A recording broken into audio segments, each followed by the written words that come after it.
Back with another one, man. We got our 2014 Kia Optima rear brake replacement. Just showing y'all a couple tools. You got your jack stand, your sockets, your grease, your C-clamp. Those are what you pretty much need. I just got some extra stuff just in case.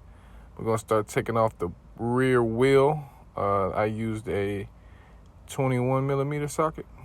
And then also I got some PB blaster for those rear bolts for the brake caliper. So we're gonna get that off of here. I use a 14 millimeter socket. Once again, a 14 millimeter socket or an open-ended wrench will get those things off, and that will get you access to the brakes. You don't have to take both off, but I usually do. It just makes it a whole lot easier for me. You can just take the top one off and swing it down while the bottom one is still in. And that's where you're going to place your socket firm and tight, get it off. As soon as you get that, you get the brakes off, you peel them off either by hand or using a flathead screwdriver, and you'll be able to compare them to the new brakes and see the size difference. And then also you're going to use the old brakes to compress with the C-clamp as you see me getting it ready to compress, and then that's where I have it right on at the back of that bolt, and then on the old brake, and then compress it all the way in.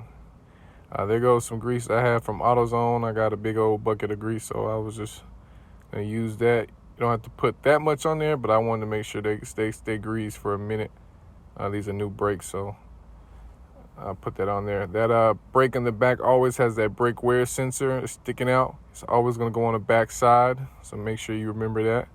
And then the one without goes into the front, and you already compressed your caliper, so all you're going to do is place it correctly, get the brake line straight, push the pins in so it can fit properly in there, line it up with the pins, and restore and put your bolts back in.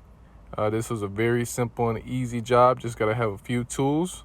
You can also grab them at Harbor Freight. It's a very affordable place with great tools that you can use to get this job done. Any questions, concerns in the comments, for sure. Sometimes you also want to grease those pins too as well that the bolts go into. Mine were very squishable and pushing in and out, so I didn't have to do that. But for other people, if you have stuck in pins and it's not pushing as easy, then you want to take them out and grease them up.